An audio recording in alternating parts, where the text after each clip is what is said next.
Good stuff. Excellent. Hi, everybody, and welcome to this Infinity webinar on how to build a budget.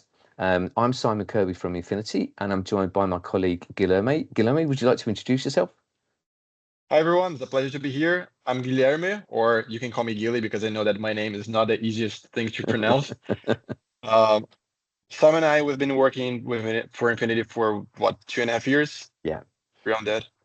And, well, that's about me. Back to you. Fantastic, thank you. For those of you that don't know us, I'm based in the UK. Guy is actually Brazilian, but based in Sydney, Australia.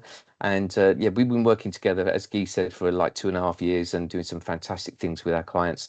And so the point of this webinar today is to literally take you through step by step how you can use Qlik Cloud and Qlik Sense on premise to build a budget, how you can do that with the data that you have in your Qlik systems already, and how you can apply Infinity to allow you to enter the data, amend that data, and build out a budget and then a forecast, and how you can do those kinds of comparisons. Before we dive into this fantastic demo that Guy has built, I'm just going to share a little bit about Infinity, who we are, and so on. So bear with me a moment. I'll share my screen. So who are we? So we're a specialist software company. We're based in Europe. And we've been working with Qlik for more than 15 years. In fact, I think this is probably closer to 20 now. We are a spin-off. We have a Qlik master reseller in Europe, and we're a technology spin-off from that company. And we recently hit our 310 customer mark, which is fantastic. We've doubled the business. Our customer growth has been phenomenal in a very short space of time. And we're really fortunate to have a global customer and partner network with customers from all the way from Canada down to the bottom of South America, all across Europe, and we're gears in APAC as well. All right, so we've got a lot of people and we've got some fantastic partner network. So with that, I'm going to stop sharing my screen. And I think what we'll do, Guy, is we'll just dive straight into this, if that's all right. We can go through exactly what we're going to do, just to set the scene a little bit. So what we're going to do is, this is really aimed at people that might be building a budget at the moment on a spreadsheet, or maybe they have some kind of legacy budgeting system. A lot of our customers come to us and say, look, we've got our finance numbers in Qlik already, and it's a very logical, natural step to be able to then build a budget because our numbers are already in Qlik. Can we do that? Can we use those numbers as like a baseline for the coming year? Can we then change those numbers and save them? It would be great to do that. Now, naturally, within Qlik Sense and Qlik Cloud, you can't enter data and save it and persist that data anywhere. That is the point of Infinity. And its heart, Infinity, is what's known as a write-back tool. It's a little bit misleading because it's not really writing back to a source system. We write data into a data store, like a database or a file. But we can do that. We can use that capability to build some fantastic financial budgeting and financial planning solutions. And in recent months and this year, we've added a lot of capability specifically in this space. Now, on this particular demo, we're not going to show the planning pivot table that we've recently created. We're going to save that for another webinar that we'll do very soon. But this one will concentrate on how to build a simple budget step by step. And then what we'll do is we'll look to build on that with future webinars going forward. Cool. So let me stop talking. And Guy, if you don't mind, I'm going to hand over to you and you can take us through the demo. And I'll jump in and ask questions as we go through. Is that all right? Yeah, sure. Perfect. Fantastic. So let me share my screen. Just a heads up, this is a very simple demo. Keep in mind that we can build a lot of different things.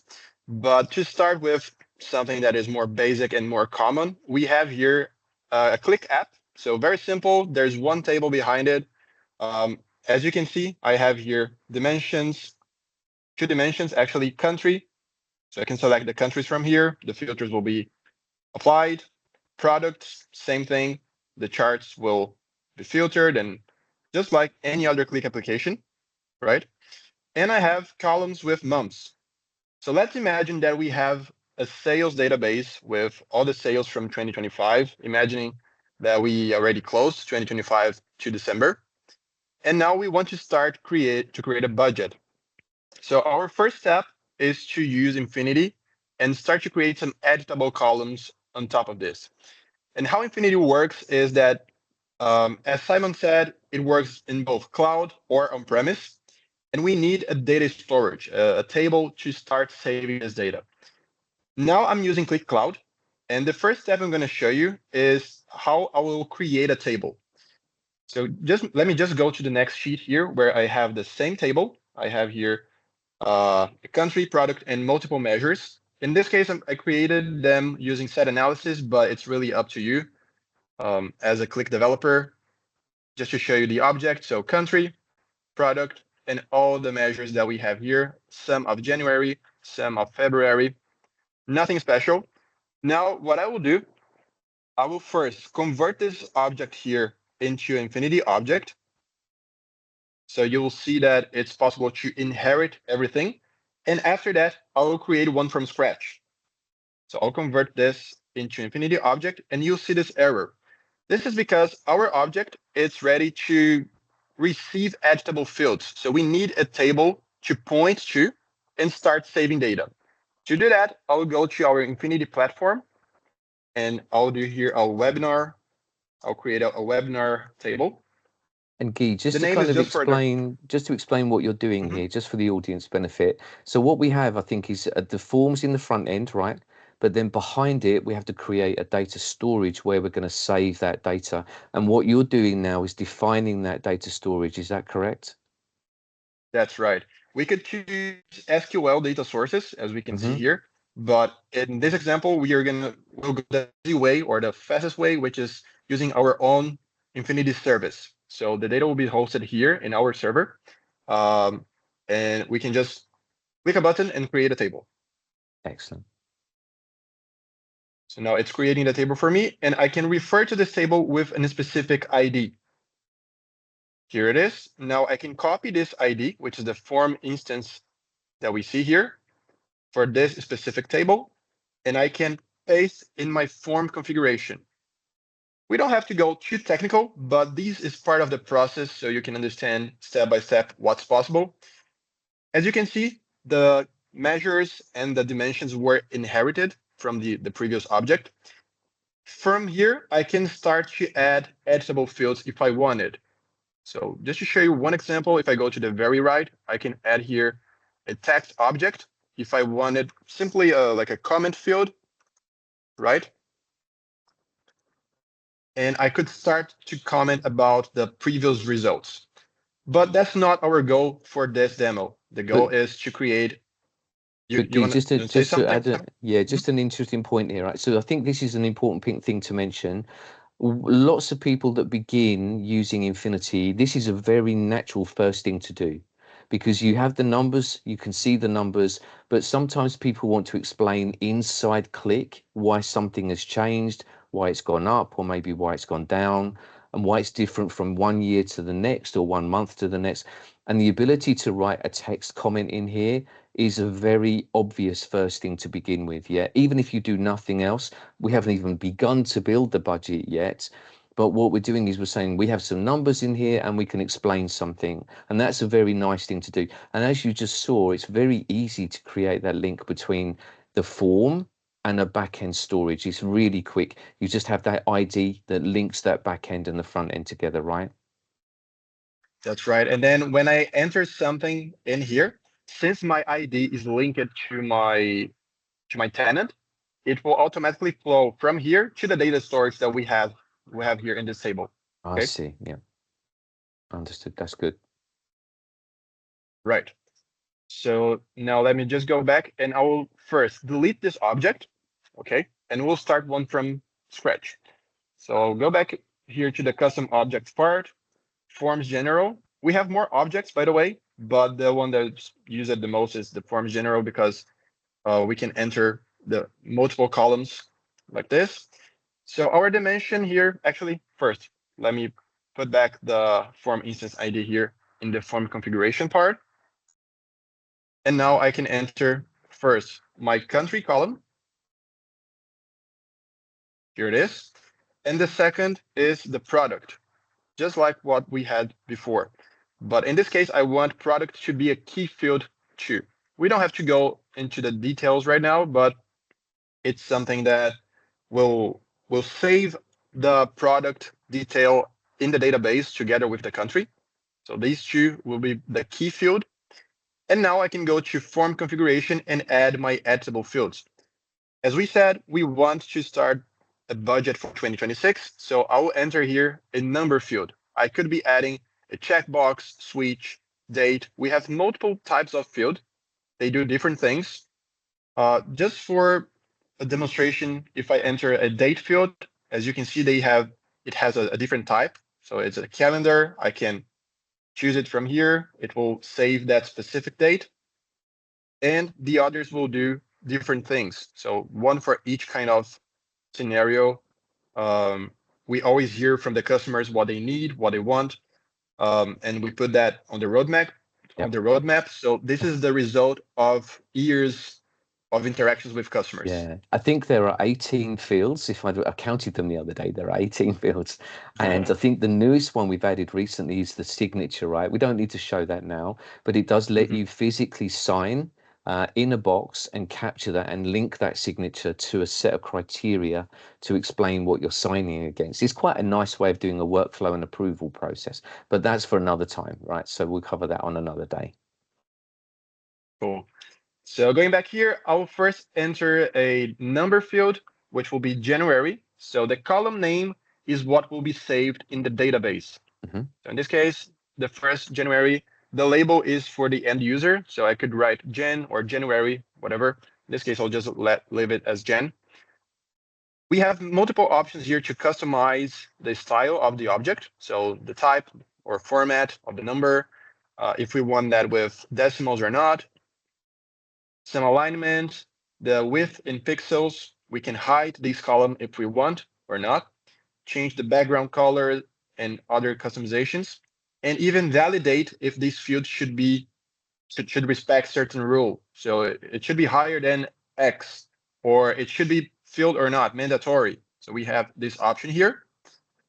We can also create auto-calculated fields. I'm going to show you that in the next page, but it's basically a calculator based on multiple fields or measures. And also the edit mode, which is very important. We can lock the fields if we want with certain rules. Now going back here to the top, I have first January. Now I will create the second one. I can create again using that button or just duplicate and change here from January 1st, to Feb. I will create 3 fields, okay? And next, I will show you a very advanced way to populate everything because we also have that. We have here a feature that is for advanced users, but basically this object here has a structure behind it, and we can change that structure with code. I have the code here. It's a JSON file that will populate all these columns with the fields that I want. So all I'll do is to come here. I'll go to import fields. And in my documents, I will find the file and hit OK. Now this will create all the other fields that I wanted until December. And the structure is ready, okay?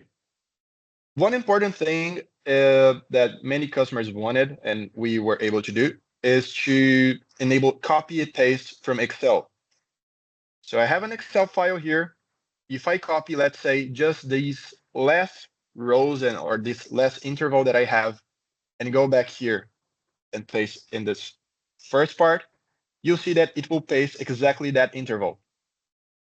If I have a table that I want to copy and paste like the entire thing, I can also do that, which is our case here, like this. So this is nice, Guy. So this is like a way of populating the data. And a lot of people, as we mentioned earlier, they perform budgets in a spreadsheet. So they may have budgets from last year already.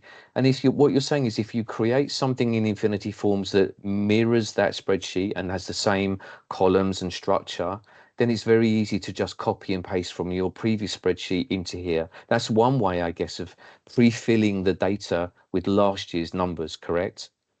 That's right. And this is one way, as you said. We'll show later how to do it in a more elegant way with more functionalities. Yeah. But this is a simple way. I will paste just some values here so we can see on the next sheet that the values are there. So I'll paste here some values in this part, and we'll go to the next sheet to see more actions, okay? Excellent. I think it's worth mentioning just one thing. When you were hitting the edit sheet mode and then you're working with the properties of the Infinity form, it looks exactly like any other Qlik object, right? For any Qlik developer, they'll be familiar with this property panel on the side, the layout. Everything in here looks and feels very comfortable and similar to what people are used to using. I think we like to use the term Qlik native. So lots of the things in here work almost exactly the same as Qlik, which is what we've tried hard to do to give you a very natural experience and make it feel as close to Qlik as possible, you know.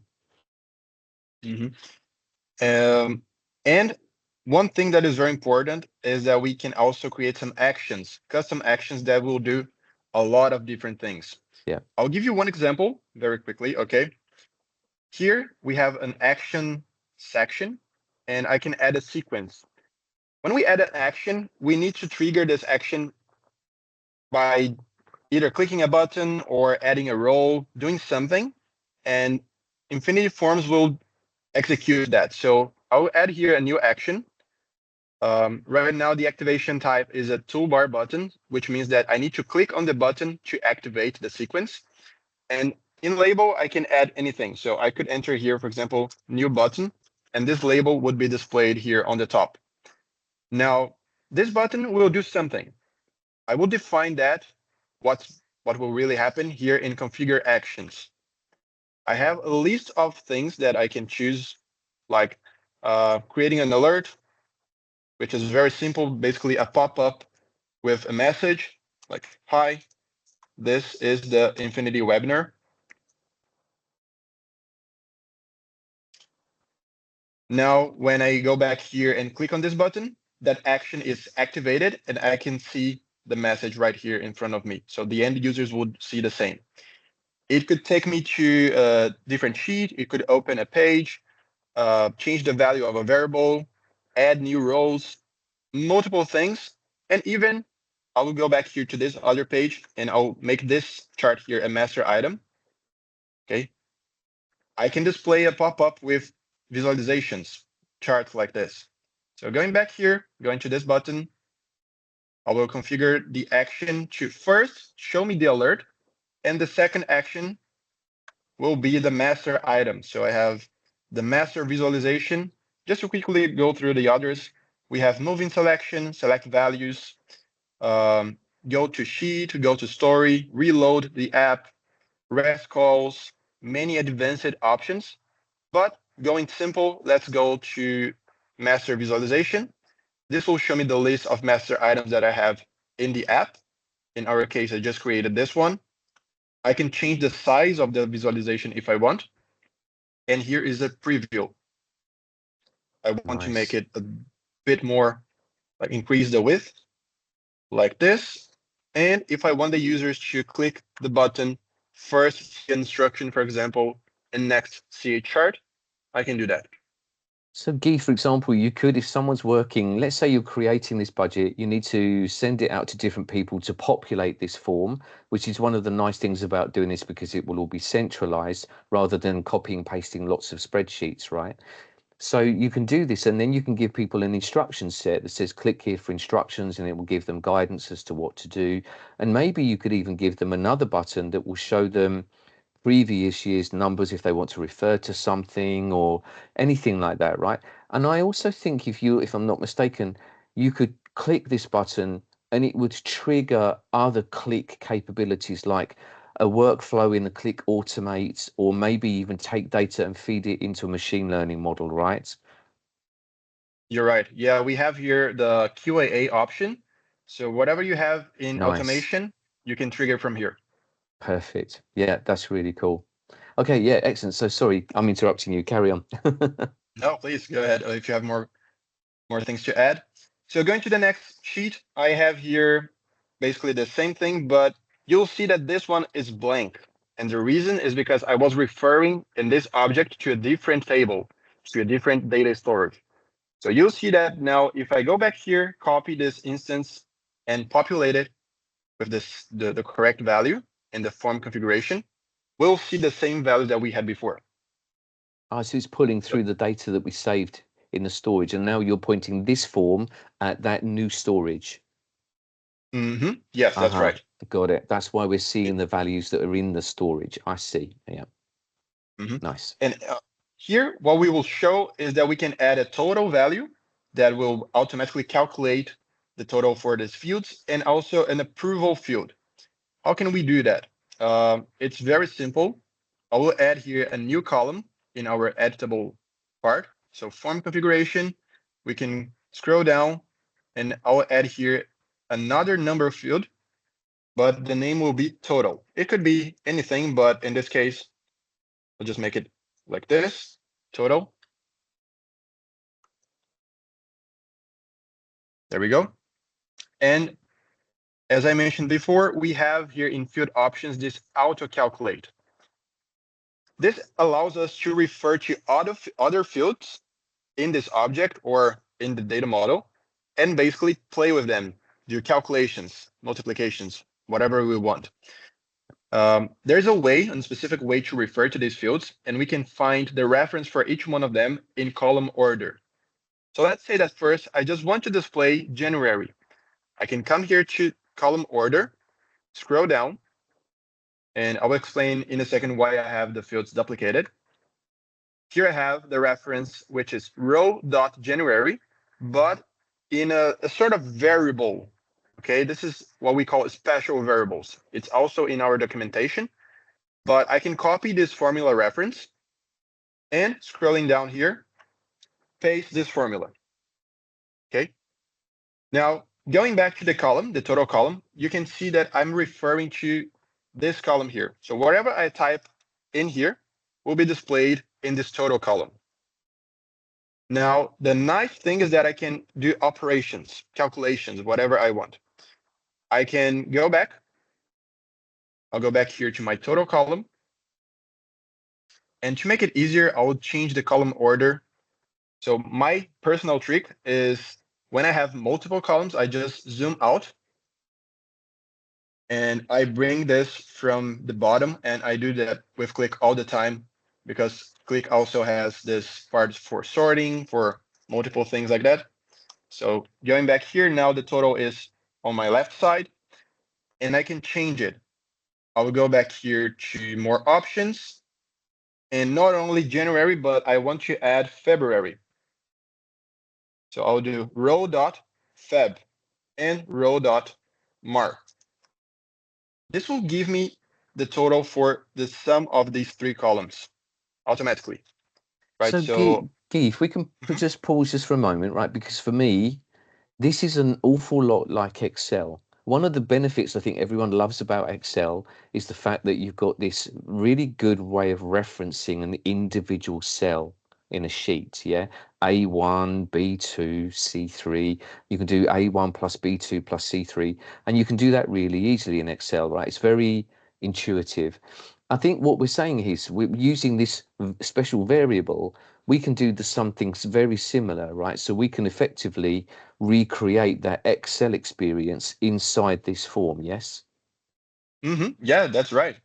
I can have totals that will be automatically calculated even before I save it. So I can come here in April, enter 1,000. This will be displayed here in my total. When I add April, because in this case I didn't, but so actually, since I have just three columns here, I will change March here for 1,000. And I didn't save the value yet, but I can see what. Yeah, because in your total calculation, it's not adding up April, is it? You didn't put April in there as part of the formula. That's why it's not appearing. Yes. Yeah. So what I would have to do here is I would have to enter all the columns, right? Yeah. In this case, I only entered 3. And this will give us the total for everything. Now, I know this would take some time. We have this ready in the next sheet, but before we go to the next one, I want to show you how to create the approval field. So things that will lock certain editable fields with certain rules. This is also possible. As you saw, we can refer to the fields inside the object, and this approval is not different. I will now go, actually first, let me show you with the January column. Okay, so I will go to January, more options, scroll down, and in field options, you can see that we have this edit mode. So there's two ways we can change this edit mode. The first one is using the data model with Qlik expressions and Qlik rules. If I enter here an expression, and notice that it says 0 for read only. If I enter 0 here, the entire field will be blocked. So I won't be able to edit, me or any other user won't be able to enter values in here. Now, if I want to customize this with a certain rule, I can say, for example, if the country is equals to Brazil, give me 0, or which means block that specific field or those rows. Mm-hmm. Otherwise, give me 1. So I'll create here an expression if country is equals to Brazil, block everything. If not, 1, which means make everything editable. And here it is. Okay, so I'm using Qlik's data model to create this rule, and we can use that in our favor. Nice. Now, another way to do the same thing, but with the object itself, is by using the other little button that we have here. Scrolling down, see that we have edit expression type. We can toggle that on. And now we can refer to the fields inside our object. So I will create a separate field called approval. It will be a checkbox. And this is the name of the field, approval.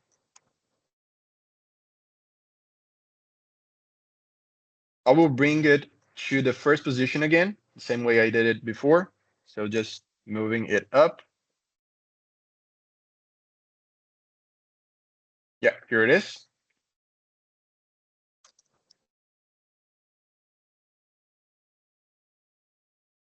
I can customize it and centralize the checkbox in the styling. We have more options to change the color and even make it visible for only certain users, which would be super useful in this case.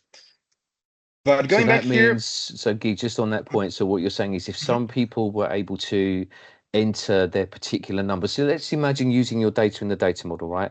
We've got people that work in Australia, people who work in Brazil and France and USA. They have to come in here and populate their data. Now, what you can do is make it so that people in Australia can only fill in theirs and they could see the others, but they wouldn't be able to change them. You could even hide the other countries using section access if you wanted to, right? Because we honor Qlik section access rules. So you could hide those rows if you wanted to. But then you're saying that a user could come in that's like a super user or maybe in head office and they would have the ability to see that approval column because we could probably hide that column if we don't want to see it unless you're a specific user. Then they would see that and click approve, and then it would lock those values down. And that's the way of setting your budget once it's all been approved. Yeah. that's right, yeah. So the sales team, Nice. we can let the sales team, for example, enter their values. And once the director is happy, he can come here. He will be the only one with access to this column, and he will say, okay, I don't want anyone to change these values. And he will approve everything. I think that's a really important capability because if you think about the way budget setting works in companies, you get to a point where it's set and it has to be locked down. And this is one of those ways. There are others, but this is one of the key ways of locking down those values. It's a really important point. So thanks, Guy. Mhm. Good to know. Yeah, and what this does, sorry, is that it will change the value of this field and toggle between 0 and 1. And Hmm. we can use that in a rule. If I tick this box here, it will be the value is behind it is 1. If I tick it back is 0. So I will use this in our favor to populate everything that we have or just lock these fields with a rule. Now that I have this approval field, if I go to column order, I can see the reference. It is row.approval. Hmm. So I can copy this formula reference, go back here to our January field. Let me go to the top, more options.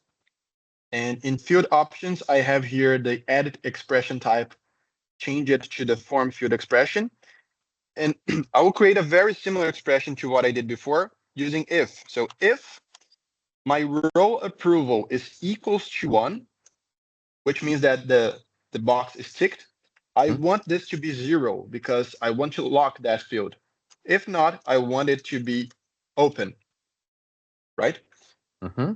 Now, this means that if I come here and I tick this box, oh, actually, I forgot one thing. Actually, I reverted. It's the opposite. I think. Let me check.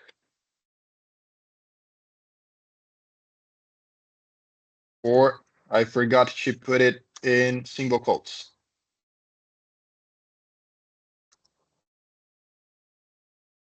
Demos are always like this. This So is one this is second. the joy of being a developer, right? This is what happens when you develop. You debug, debug the You code. debug. Yeah, so I'm referring to our field that is in our object. If it's equals to 1, I will lock it, but I had to use here the single quotes, so it will understand. Now, if I take the box, it will lock now it's locking that it. specific Perfect. row. Yeah. Yeah. And we're doing that just for the column of January at the moment, yeah? Yeah, that's right. That's So it. to do that Nice. for all of them, I would have to go back here, copy from January to February, do the same thing, click here. This would take some time to do for all of them, but I want to show that it is possible to create a sort of approval workflow very easily. Nice. Very nice. Another important point that we didn't mention is that we also keep track of everything that happened in the past. So every change is saved as a separate row. If you need to go back in the past, you can also go back to and restore or just audit whatever happened before and see who changed what and when. And these are also fields that we have here available. If I go to the edit mode in the object and add the fields change it by and change date, it will show me exactly that. So in the very right, I will enter now change it by and change date. And since I only have records for the 3 first rows, it's showing me the name of the user and when it was last changed. If I enter some value here and click save, it will also populate that field. Excellent. Guy, I'm conscious that some of the people watching this might be thinking, okay, so if I want to approve this, at the moment we've created a checkbox where we can approve an individual column or maybe all of our row. But if you wanted to do everything all at once, I guess you could create an action button that sits next to the clear, save and export buttons. It would appear there as you did earlier. You can create a button and that would approve everything.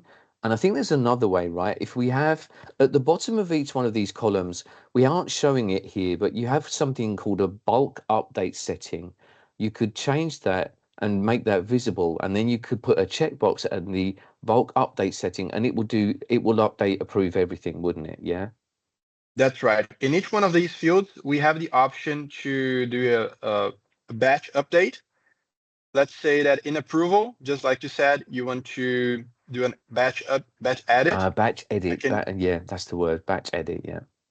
I click here and this little box will be displayed. I'll do the same for January. So we can see the same results. So going back here and February.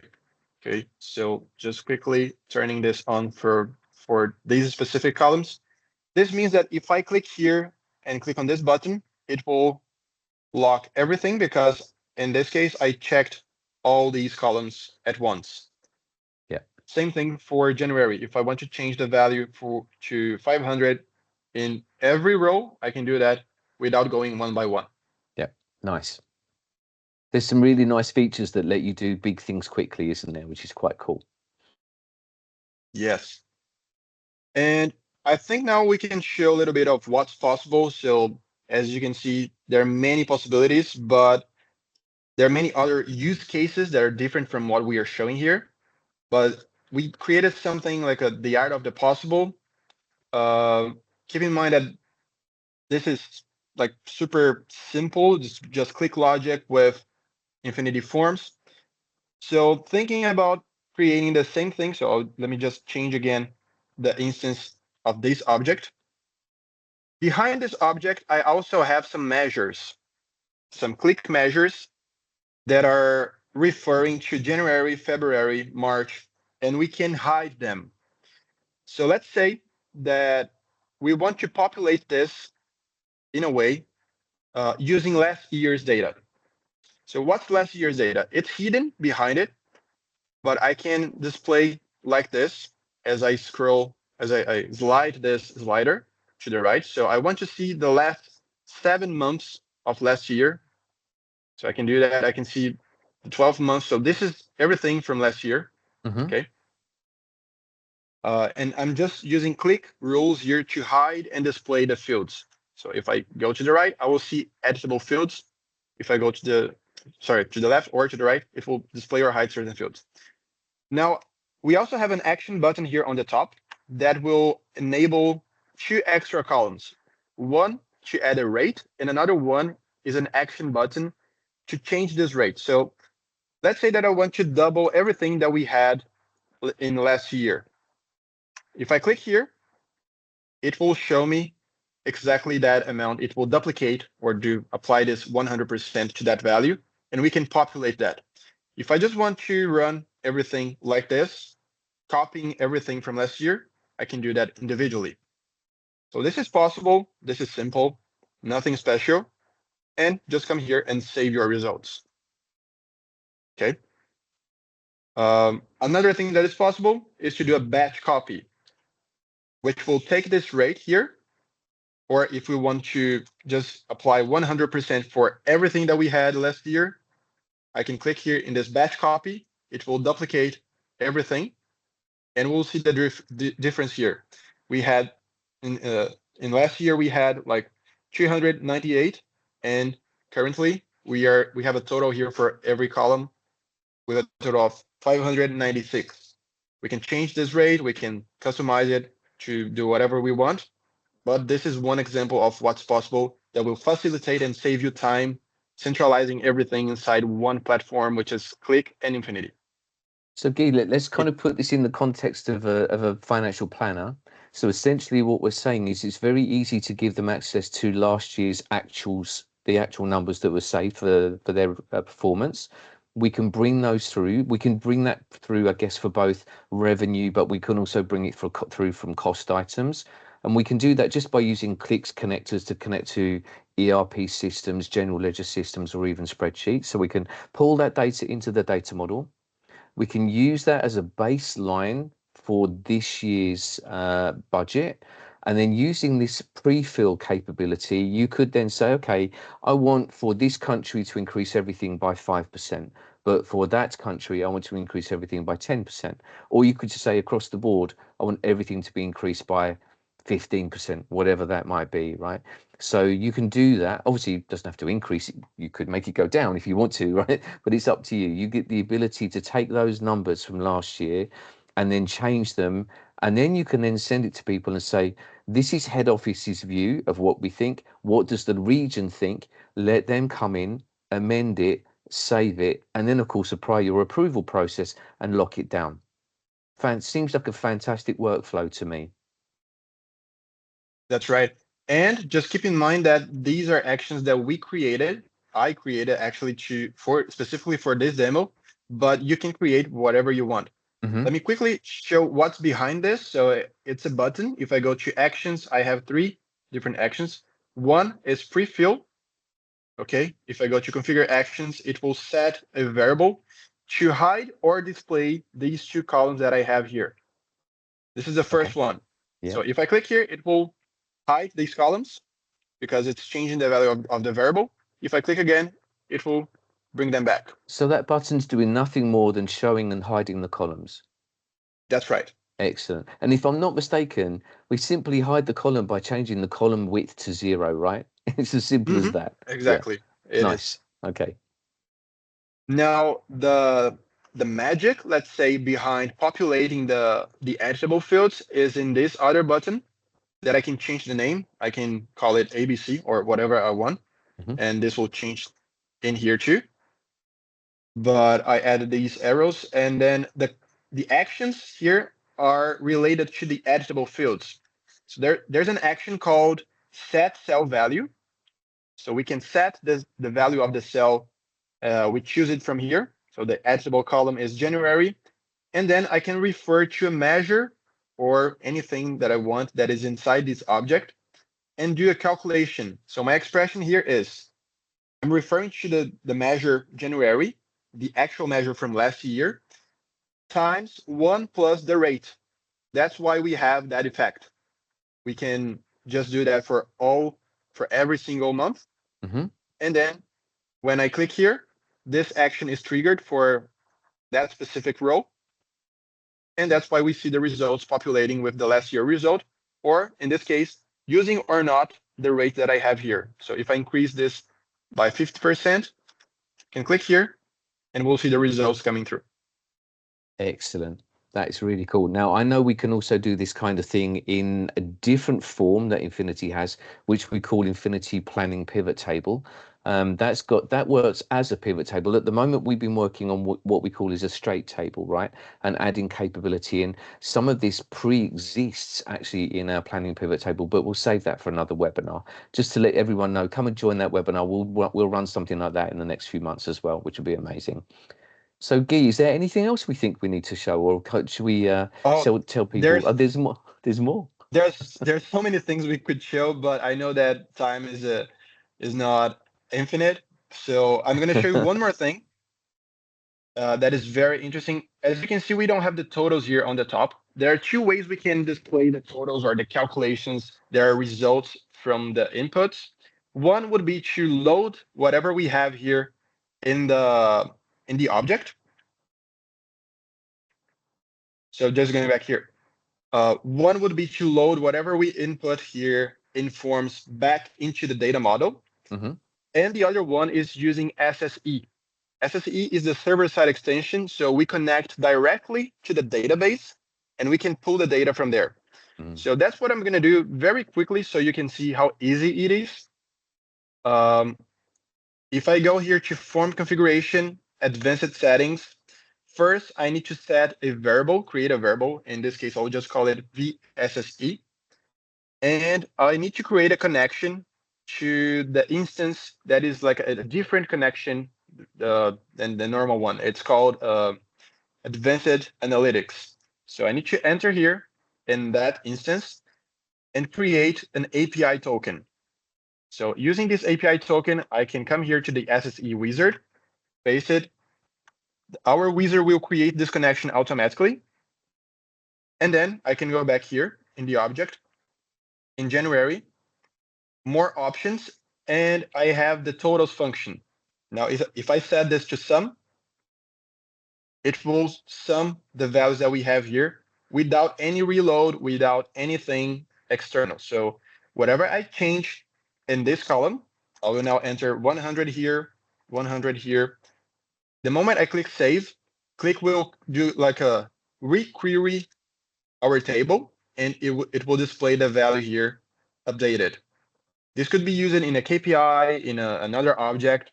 So it's another way to prevent the user from reloading the app all the time, which it's not really a problem because Qlik has a great performance. Our product doesn't affect at all anything like that. But sometimes you have an app that will take a little bit more time to reload. So this is one way. Another way would be to use partial reload. So there are many possibilities. This is just a nice thing to show because people probably would be like, well, where are the totals? So the totals could be displayed in two ways. Okay. So, Guy, I think just to put this in the context again of financial planners, I think one of the things I've learned over the years is that when you're building a budget, it's a very iterative process, right? You go through, you try something, you think, that's not quite right. You try something else, you do different assumptions, you play with the numbers a lot, right? This gives you the ability to do that kind of scenario planning and then instantly see the calculation, certainly at the column there. But just as you just said, you could also have a KPI or even a bar chart or a line chart combined with this form. And so what you'll do is enter the data in here. And the moment you hit save, you can power your KPI or your bar chart with the SSE variable. And when you do that, you will instantly see your bar charts and your KPIs change as you enter data in here as well, right? And we've got other demos that can show that, of course, but that's a very powerful capability to let people do scenarios, or sometimes known as what if analysis, yeah, which lets people do those kinds of testing before they go and lock it down as the approved final budget. That's really, really cool. Really cool. Excellent. I am conscious of the time. We could keep going. I know we could. There's so many things we could show. But what we'll do is we'll take some of those, package them up, and we'll run some more webinars just like this one to show people how to build other things. So, Guy, I'm going to say thank you hugely for your effort of putting it into this. It's been brilliant. Really well done. Um, there Thank is you. now going to be time for a Q&A. So guys, if you have any questions, please put them into the LinkedIn chat window, and you can then raise questions with us. We'll be here to be able to answer those. So Guy, thank you for that, and we'll speak again very soon. Thanks. My pleasure. Thank you. Thank you, everyone.